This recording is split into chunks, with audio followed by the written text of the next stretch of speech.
Oh well, will you? Look who's back. Somebody's been releasing videos. But yay, it's another one I can check off of my list.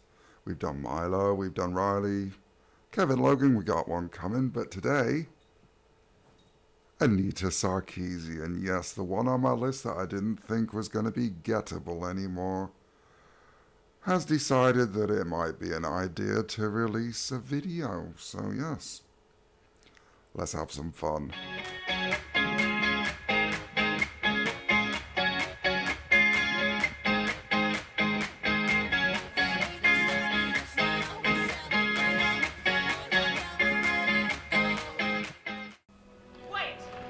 Right, so let's see what we got.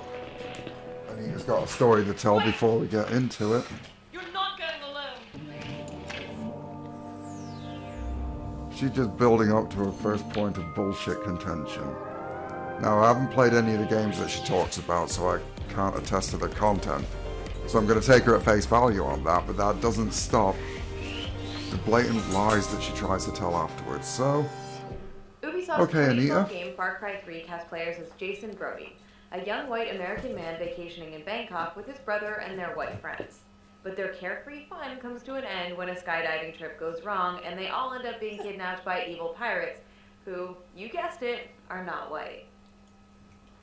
That sounds like a pretty good Friday night out, to be honest. Yeah, and? What, you expect him to just go to Starbucks, go to work? What do you want, a daily grind simulator? This is supposed to be fantasy. It's not based on reality, Anita. That's the point of games, is they're not real.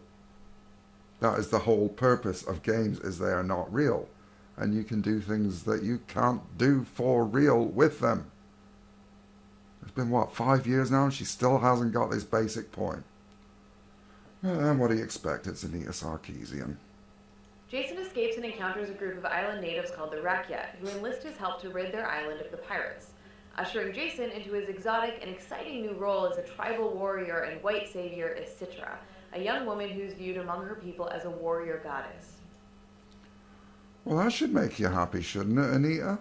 I mean, you've got yourself a female, and she's one of the leads of the game. She's a main character, a strong woman who has risen to the top by being herself, by being a strong woman. Isn't that what feminism's supposed to be about, is being strong women and going and getting what we want? I'm confused. Under her guidance, Jason's adventure rapidly becomes an absurd hodgepodge of racist stereotypes about tribal cultures and brown women. At one point, Citra gives Jason a hallucination-inducing drink, which leads to... How can it be a hodgepodge? This is the whole point. This is a supposedly different world or a different parallel universe or something. It's not set in real life. Her tribe, her people are probably completely made up. Drawing a little bit from certain things we know about certain civilizations, yeah, maybe there's elements of that in there.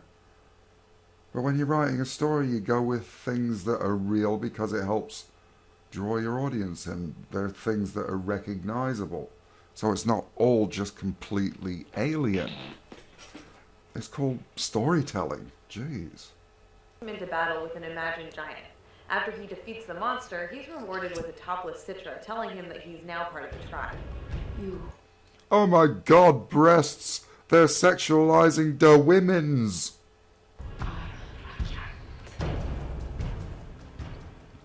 Citra's strange mystical powers return later in the game when she blows a glowing dust into Jason's face, triggering another hallucinatory sequence that culminates in the game-ending choice: to save Jason's friends and leave the island, or to do Citra's bidding, to savagely kill his friends and stay on the island with her. If players choose to murder Jason's friends and stay with Citra, a scene plays in which the two of them have sex. Oh my god, no, we can't have sex ever because sex is not something that we feminists do. Sex dirty, make it go away, make it stop. Fuck off, Anita. Everybody has sex. If they didn't, you sure as hell wouldn't be alive. Then she stabs him while stating that their child will become the new leader of the tribe. I guess. Oh, right, so she's the kind of woman that we all know exists. I mean, I'm not saying every woman. Thankfully, the sort of women that we're talking about are a rare breed, but unfortunately growing. The sort who use people to get what they want, and then as soon as they've got what they want, deaded, disposable, out the way. We can't admit that women's can possibly ever have that sort of an aspect to their personality, now can we? Because all women's never done nothing wrong. We're just sweet and innocent little victims. Give me a break, Anita. This bullshit, nobody believes it anymore. Do you not get it? You did your first run of videos, you had your 15 minutes of fame, and now everybody just thinks you're a joke, and most of your subscribers are probably there just to see what bullshit you come out with next, I'm afraid. You've got a few Tumblr feminists who think you're some sort of god. Go and masturbate with them or whatever the fuck you want to do, but for God's sake, this stuff doesn't work anymore, Anita.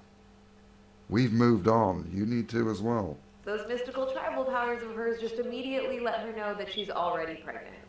I'll be yours. On one hand, Yes, because storylines have to follow everybody going off to the fucking doctor's office and pissing on a stick, now don't we? I mean, is that bit absolutely necessary for the point of storytelling? There's certain things when you're telling a story that can be assumed. I mean, if she's got magical pixie dust and that sort of shit, maybe she's got some sort of sixth sense as well. I'm not entirely certain that you're actually giving me an accurate plot line here either, Anita, because you are notorious for picking the bits that you want to show, that you can spin your narrative to. I'm pretty sure it's a lot more in-depth than you're making out. As yet another example of a female character whose sexuality is presented as a motivator and reward for the presumed straight male player. Who the fuck got rewarded? He got to fuck her and then she killed him. Jeez.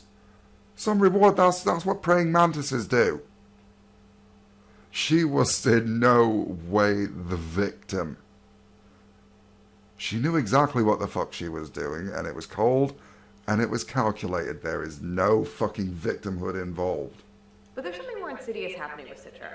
Her body paint and magical powers suggest she practices some sort of tribal mysticism, which also roots her in a long-standing tradition of racist stereotypes. Oh my good fucking lord, it's not just about how it's bad to do women's, now it's all about racism. Because racism's the new buzzword, isn't it, Anita? And you can shame everybody into not arguing with you with that. Now, normally I'd encourage anybody listening to any of my videos not to go to the person's channel to leave nasty messages or anything like that. But it's Anita Sarkeesian. Even if you wanted to, you couldn't. Because, as always, she disables ratings and she disables comments. But no surprise there. So yeah, you're pulling the race card now, are you, Anita? These elements of sexism and racism intersect, turning Citra into a stereotype of an exotic, primitive, mystical, savage, sexualized woman of color. No shit, Dick Tracy. She is the leader of a tribe. Now, obviously, they're not a tribe of rednecks down in Alabama way. No, they're off supposedly somewhere in an Africa-like continent, doing whatever it is that tribes like that do in the jungle on a day-to-day basis to get by. Now, knowing how the indigenous population of certain areas of the world more often than not tend to be born, and knowing that other populations that we have found like this that were real, it's been shown that they would have been darker in their skin tone anyways, and not an unreasonable thing to assume that they're not going to be white people, Anita. What, you're trying to punish them for making a venue and making a scenario that they could build to live in its own bubble for the sake of telling this story. Story, Anita, not history, story, telling a story, that they can't just put that in there and create a jungle and create a race. They can do whatever the fuck they want, Anita. They're telling a story. It's their mind that they're putting on paper, and they'll write it however they damn well please. It's not up to you to police how to tell stories. This linking of sexism and racism is an example of what's called exotification. Exotification occurs when a group is treated as inherently different, alluring, and strange. Like a lamb to the slaughter. For instance, when certain white men falsely view Asian women as inherently more obedient or submissive than women from other cultures and sexually fetishize them as a result of these false notions, those women are being exotified, and their race is falsely depicted as the defining aspect of their character and personality. America. So far away. Not so far away that I'll forget you. For the purposes of this episode, we're focusing specifically on racist stereotypes of tribal and indigenous cultures. But it's important to note that women of color from any background can be, and often are, stereotyped and exotified.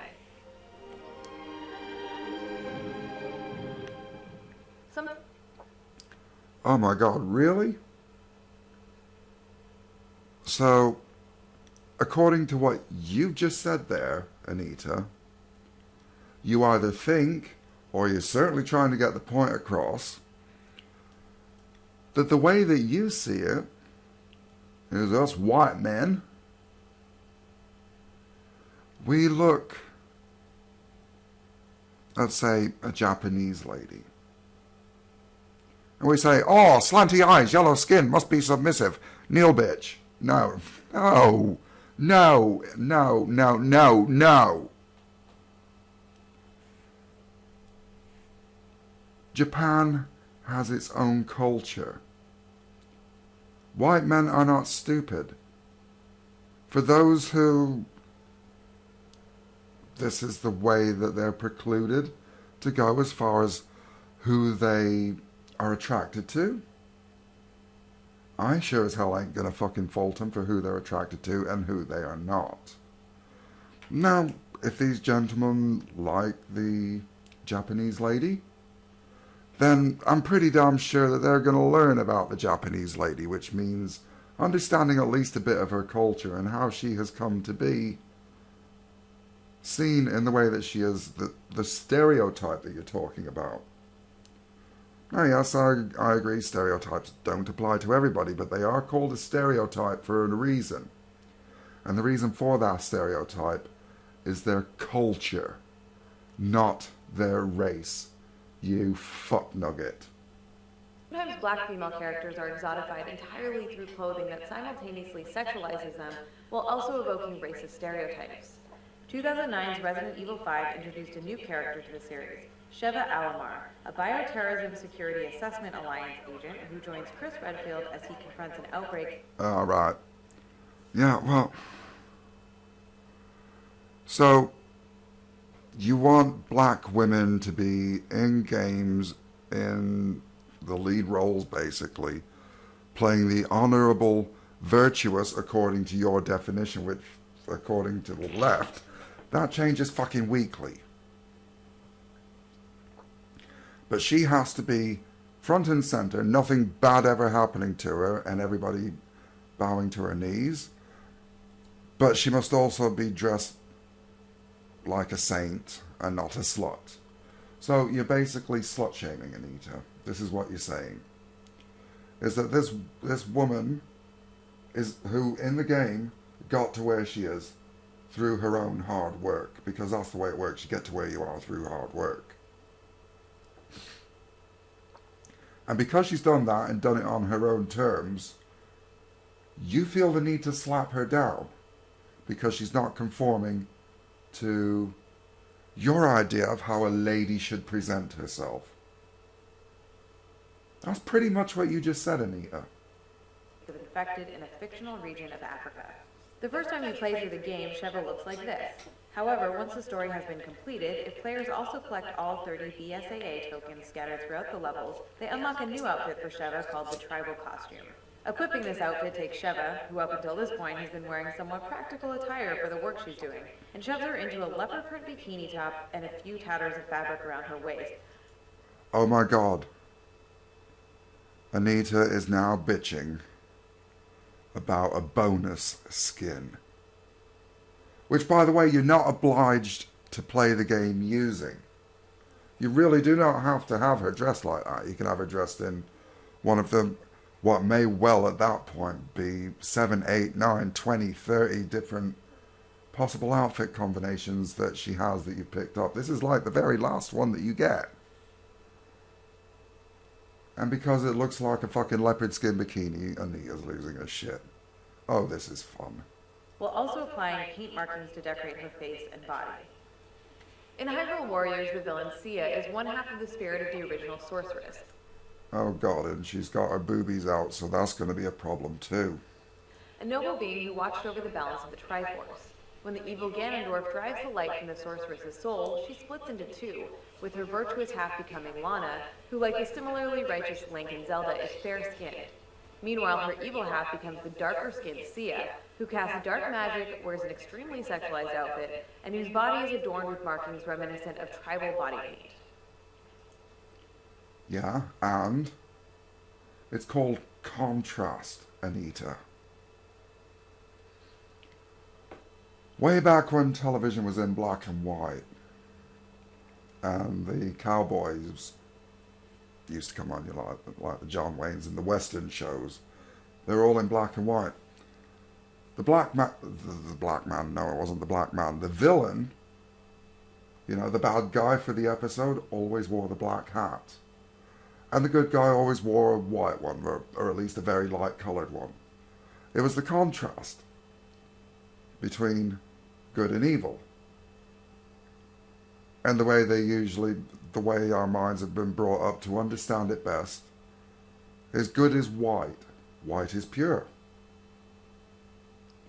Evil is black. Black isn't pure. It's as unpure as you can get as far as a colour goes. And it's an easy way that our mind has always been able to differentiate between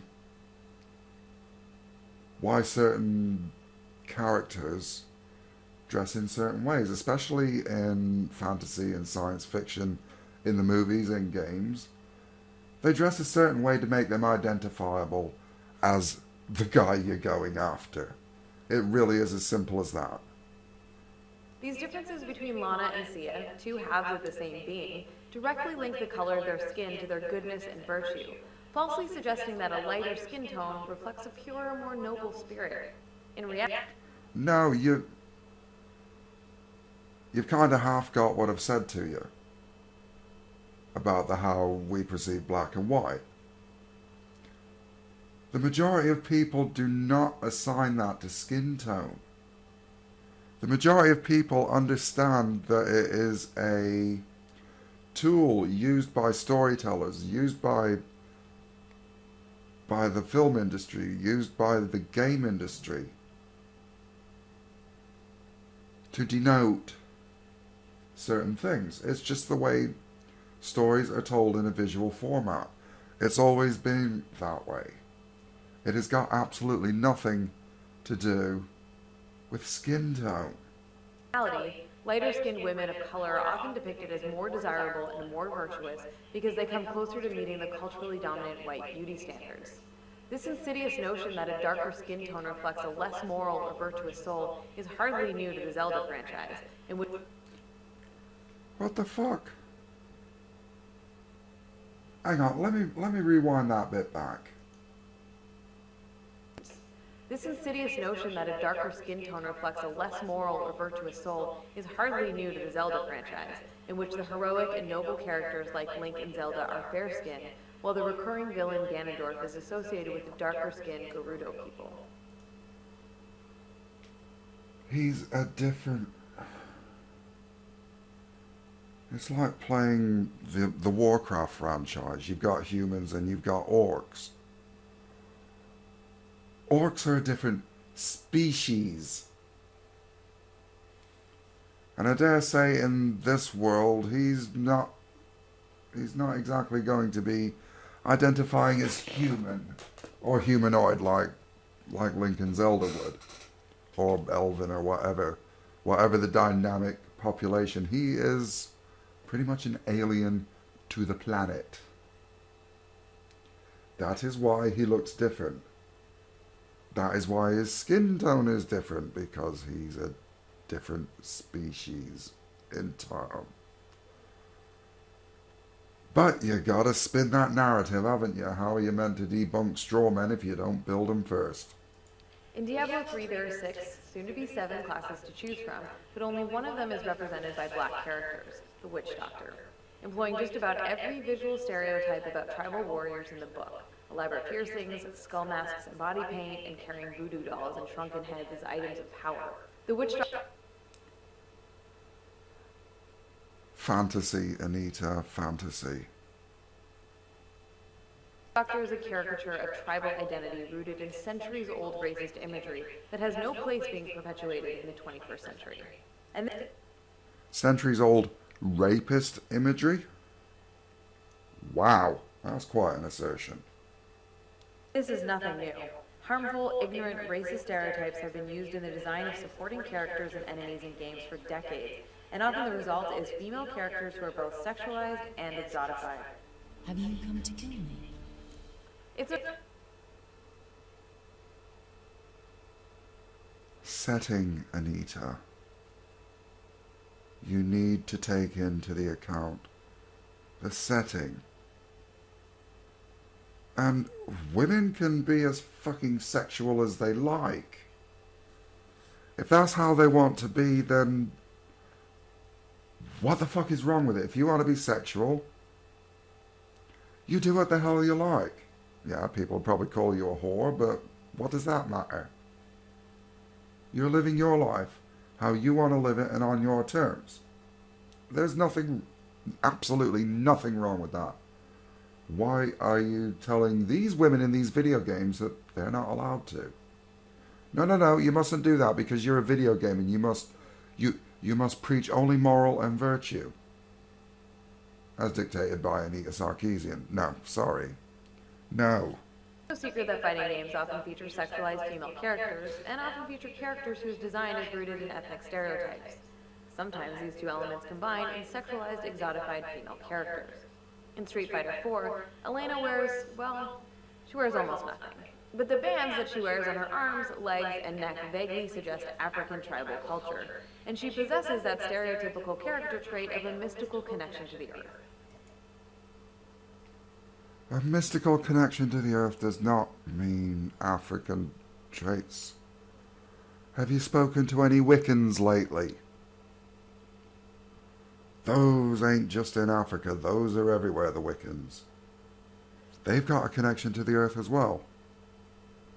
Or are we now culturally appropriating from them? Sometimes it's about the look. And that's all it's about. Yeah, you give them a bit of a backstory to make them more interesting, but they're characters from a fighting game. At the end of the day, you're more interested in how hard they can kick than what their fucking upbringing was. I'll show you my dance. You ready?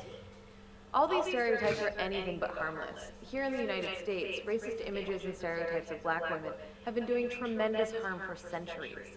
In fact, false ideas about black women as inherently hypersexual beings were perpetuated in Southern slaveholding society. Fuck's sake, Anita. Black women get horny too. This was a time when oppressive Victorian ideas still held sway, creating a false sense of womanhood as inherently domestic, submissive, chaste, innocent, and modest. But the reality of black women's lives as slaves was irreconcilable with these notions.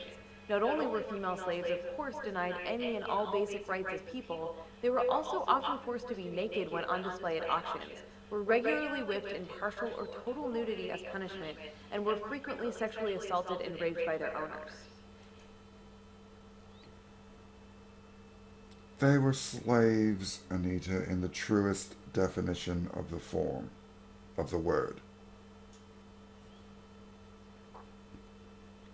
And as such, they were viewed very, very badly, and treated very, very badly, which is fair enough, but you need to check out your facts on who owned slaves, because it wasn't just white men. It was not just white men that owned slaves. There were black men who owned slaves too. It was a horrible moment in our history, yes. One which we put a stop to and vowed never to return to again. And over the course of the next couple hundred years or so, well, it wasn't even that long, we have brought the black people into America as full citizens, free as we are. And yeah, they haven't got a head start that we have, and we've done everything that we can to try and help pull them up. I mean, it's not the nicest thing to say, but look, dude, I think you can do this. Come on up here and help me. I mean, we put the hands out and they just say, nope, we don't want to do that. There's only so many times you can ask a person to make a better life for themselves before you just stop asking. In her essential book, Sister Citizen, Melissa Harris Perry explores how myths about black women's sexuality were deliberately perpetuated by white people as a way of rationalizing their cruel and dehumanizing treatment of female slaves. And I have absolutely no doubt that that part is true. Because during the time that the slaves were busy being slaves, and that all of this stuff was happening, yeah, you would say things like that because it helps. I mean, the adults, yeah, they understood it. But you also say things like that because of the children. And yes, there were children involved. I mean, whether you own the slaves or not, no child wants to think of somebody going through the things that the slaves went through.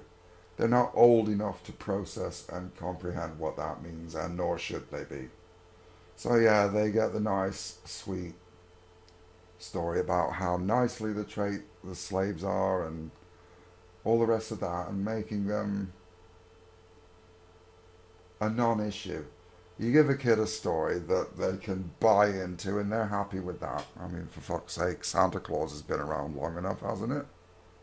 So I've no doubt that that happened, Anita. It doesn't make it right. The myth of black women as lascivious, seductive, and insatiable was a way of reconciling the forced public exposure and commoditization of black women's bodies with the Victorian ideals of women's modesty and fragility. The thing is, though, Anita, they were slaves. And as slaves, they, to their owner, were seen as the same as the horses in the stable, or the cows in the barn, or the chickens in the hen house. They were livestock in the fact that they were human, meant that human things could be done with them. And yeah, there's always going to be dickheads, and there's always going to be those people who will take advantage of that. And I've no doubt that that happened quite frequently back during that time. Again, it doesn't make it right. I'm not apologizing for it because I had nothing to do with it. But bad shit happened, yes, we get that. And as sorry as any of us can say that we are, it happened. It's how we move forward that always matters. We're not going back there. Nobody wants to go back there. And we're not going to.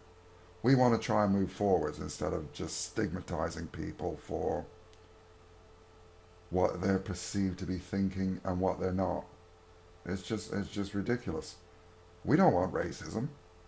The right, for the majority, the people who you classify as being on the right, don't want racism. Racism is not something they're interested in. In fact, it's something that they are so not interested in that they are going so far as to stop it even being an issue, because the color of your skin shouldn't make a difference. Whether you're white, black, yellow, pink, purple, or whatever. That really does not make the slightest bit of difference. So pushing race just, The only reason there's a race problem, Anita, is because the left won't stop fucking bringing it up. The problem is, not that we're talking about race too much, because it is a conversation that needs to happen, but because we're not talking about the real issues. You're not addressing the real issues about race, are you? You're just saying, oh, the white people, they're saying the brown people are this. Get them. No, it's not. You really have got your head right up your ass. The idea that black women were hypersexual beings created space for white moral superiority by justifying the brutality of Southern white men. These false, harmful... No, nobody has ever justified it. Nobody has ever justified that brutality, because I'm pretty damn sure that if the owner of a slave went out and found himself one of the black slave women and decided to do the dirty with her and then beat the living hell out of her, I'm pretty damn sure that when he got found out for doing what he did by his stable hands, by his family, and by whatever else, I'm pretty sure that he didn't have a very fucking nice time of it. And by no means was it encouraged. But no, even then, nobody was ever accepting of it. Stereotypes and their tragic impact have remained alive through the centuries and into the present day. Throughout most of American history, up to and including much of the 20th century, the sexual assault and rape of black women by white men was almost never treated as a crime. In her book... How about some citation on that one, Anita? Dark Continent of Our Bodies, historian Francis E. White says, virtually no legal protection was provided for women who were portrayed as loose and licentious. Under such conditions, black women, promiscuous by definition, found it nearly impossible to convince the legal establishment that men of any race should be prosecuted for sexually assaulting them. The rape of black women was simply no crime at all. No, it wasn't that it wasn't a crime. Of course it was a crime. But you're talking about a time when the civil rights movement hadn't achieved the goals that it's achieved today. This is a different time, Anita. In this day and age, yes, that just simply would not happen, and it doesn't. Because black people are seen in law to have exactly the same rights as white people, and vice versa. It's part of what freedom actually is. You are free to do as you will, but you will obey by the laws of the land, the same as what the white folk do. There's no unlevel playing field here at all. Obviously, the problem here is not with the idea of representing women who come from tribal cultures. Our media absolutely should reflect the cultural diversity of the world we live in, but that's not what characters like these do. Ah, here we go. Yeah, we're roughly 2/3 into the video, so yeah. Time for Saint Anita to take the pulpit. At all. These are not respectful, well-researched representations of actual cultures. Rather, they represent a form of cultural appropriation, when a dominant culture exploits and often profits from the history, culture, or traditions of a marginalized group. Like a white person putting on a sombrero and a fake mustache, grabbing a bottle of tequila and saying they're going as a Mexican for Halloween. Oh, fuck me, Anita.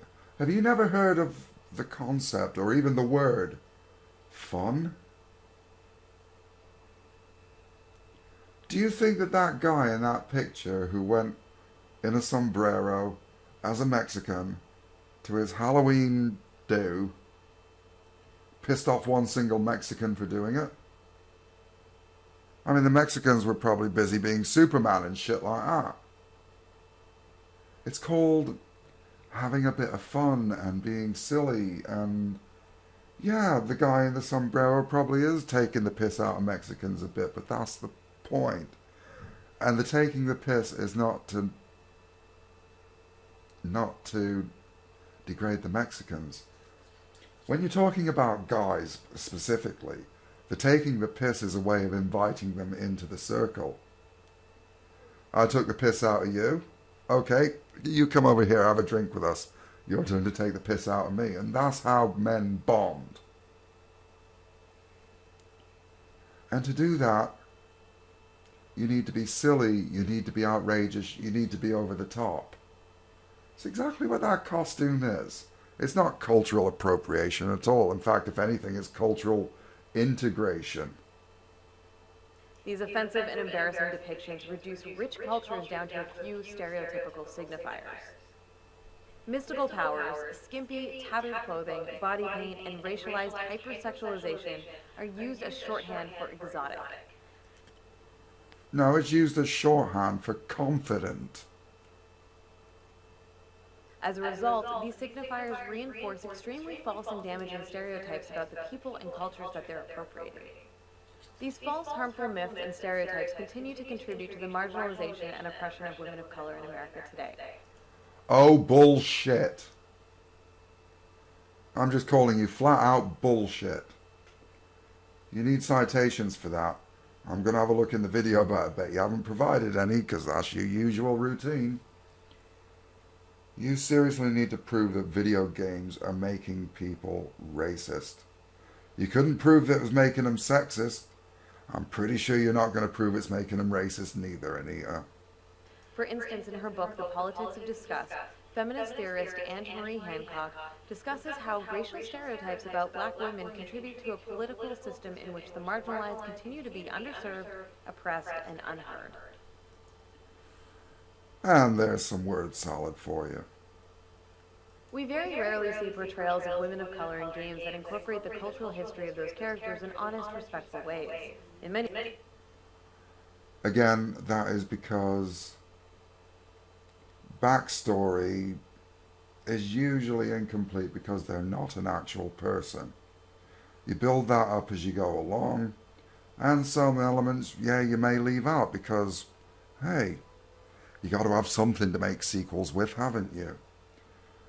And the game industry, they're quite happy to find a game that they can make 5 or 6 sequels out of. It's a lot easier on creative. They don't have to develop new universes every other week because, yeah, we don't do sequels.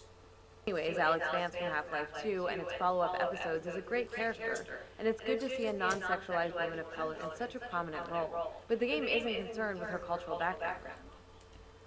Why should it be? What the game should be concerned about is driving the story that it's telling forward. You get little snippets of background here and there, maybe. But the story is about what you are doing, not what you have done. And if it is about what you have done in the past, then it will be made plainly obvious that that is what it is about. Nilin, the biracial protagonist of Remember Me, is a sexualized female protagonist, but the sexualization doesn't employ racist tropes. Like Alex, her cultural background is treated as irrelevant. Unfortunately, there aren't many positive examples of women of color in games whose cultural history isn't erased, but also isn't presented as the stuff of racist stereotypes. Again, you're asking for them to provide you, please read this novel before you play this game. What, are you advocating that we start putting books in with video games, or maybe when they make a game they need to produce a movie that is all about that woman and explaining her entire life history just to play a fucking game? No, it's about a story. Doesn't matter where the story begins, but it has to have a beginning, a middle, and an end. And the beginning, middle, and end part is what the game consists of. The rest of it is filler, if needed. And that's a shame, because characters whose cultural background is incorporated honestly and respectfully can work to challenge the deeply racist status quo. What deeply racist status quo? The only racists that I have seen have been the far left,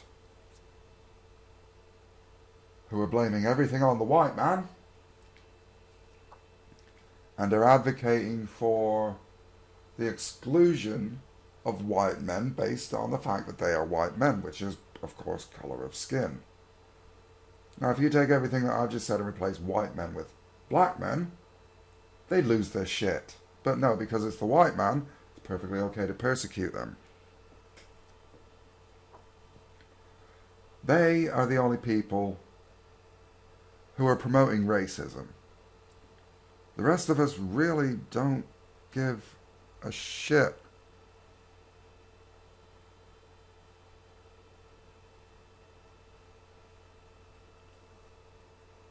They really don't give a shit about race.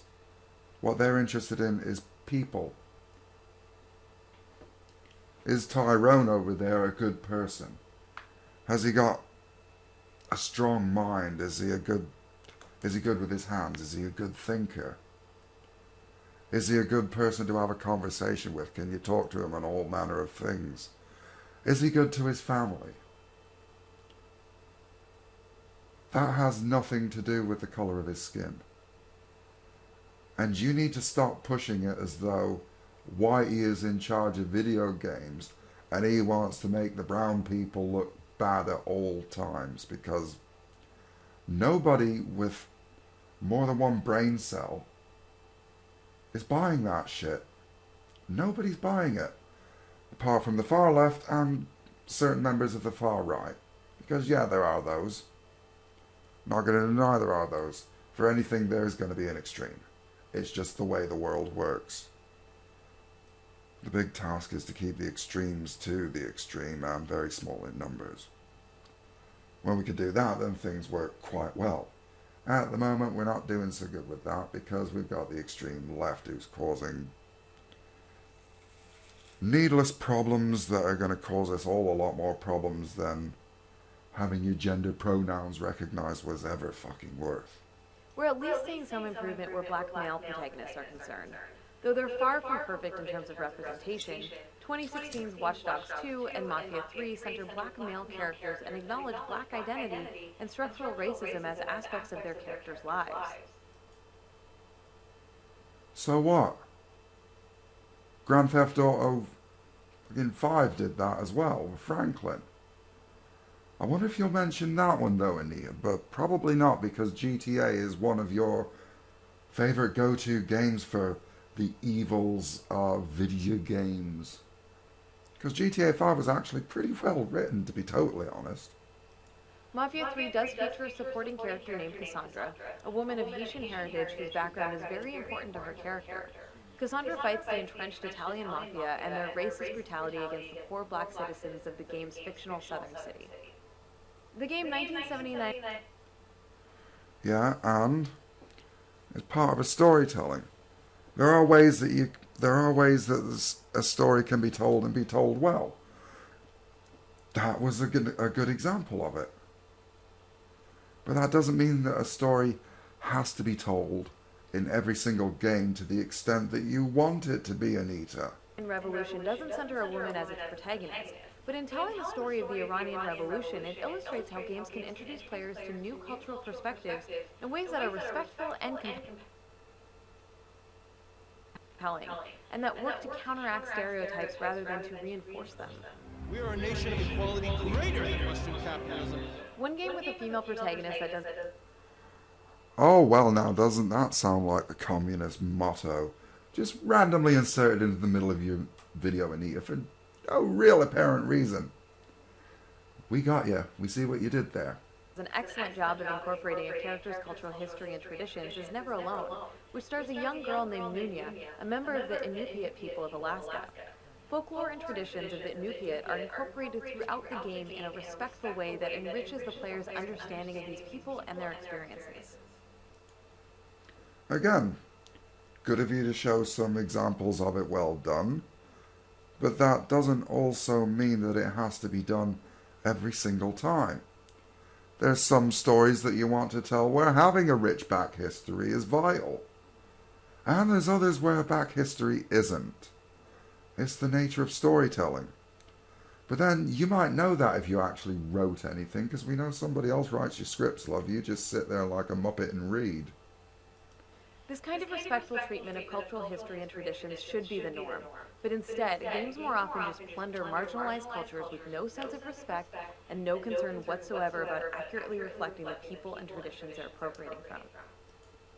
Anita, video games are not the only places where people come across people of other races, of other nationalities, of anything like that anymore. We have something called the internet. I'm sure you've heard of it.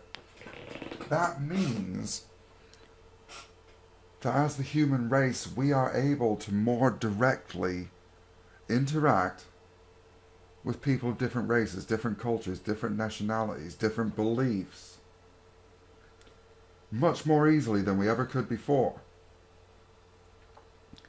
And I don't know about for you, but when I meet somebody who is from a race that I haven't encountered before, or a religion that I haven't encountered before, or there is something that I can describe from a personal level as being wildly different to me and something that I don't know anything about nor understand. I don't just go, you're weird, go away. No. I actually say to the guy, look, I like you, you're alright, but I will be totally honest, I understand jack shit about your people, about your culture. Can you fill me in a little bit? Because everybody has a story to tell. And listening to people's stories is how we learn about the world. Whether we choose to believe the story they've told or not is a different story. Is a different thing. I'm using the word story twice there and it just doesn't make sense. It's a different thing because some people tell tall tales. Some people share stories of their actual life and their experience. Everybody has a different story and they tell it in a different way. And you listen and you learn. And sometimes the stories don't flow hand in hand with what you would like to believe your worldview is. And that's okay. Because your worldview can't be rigid. It has to change because the world changes. The people who surround you change. And you got to kind of be a little bit up on just about everything these days. And the only way to do that is to actually engage with the people instead of demonizing and villainizing them like you're suggesting happens. But really, Anita, outside of your bubble, none of us work that way, really. To put it simply, it's not okay for games to reduce these cultures to stereotypical costumes and personality traits in an effort to add a bit of exotic flair to their worlds. But you've just proven, you spent the first 2/3 of the video, well, even 3/4 of the video, building your straw man, which you didn't even do very well, to be honest. It's kind of falling apart all on its own before you even take it on. And then you spend the last third of the video showing us examples of when it's done well. Okay. But then you turn around and you say that. You say, oh, well, video games never does this. You just proved your own argument before you even made your argument, you fucking idiot. It should not be too much to ask for and expect representations of people of color whose cultural backgrounds are acknowledged and woven into their characters in ways that are thoughtful, validating, and humanizing. No, it shouldn't be too much to ask for. So you go and ask. And if you get the answer no, then you go, oh, okay. Because people are entitled to say no, Anita. People are very entitled to say no. And that looks like the end of the video. My God, this went on for a lot longer than I thought it would, but it really makes me laugh how you've shoehorned race into what was previously about the women's. How in the hell do you bring race into something like that? I mean, my God. And it was so obvious that you shoehorned it in. What is the feminism not going so well, so you're joining in with the black activists because they're the cool kids now. Racist is the new buzzword. Well, you're a little bit out of touch because apparently the buzzword moved on to Nazi. But I'm sure you'll probably make up for that in your next video. Because I'm sure you probably thought, well, I'm going to somehow wedge Nazis into my next video so we can say, well, this is a bad thing too. And Donald Trump made it. Oh no, you're not allowed to say that, are you? Because of your charity status. Yeah, you're not allowed to mention politics. Whoopsie! Anyway, this video has gone on for a hell of a lot longer than I planned it to. So, I am just going to cut it off here. Finally got my Anita takedown, and yeah, I think I rambled a bit longer than I maybe should have in some places, but let me know what you think in the comments below. I love to hear from you guys. Am I right? Am I wrong? Am I wildly off the mark? Honestly, let me know. Anyway, I will see you next time.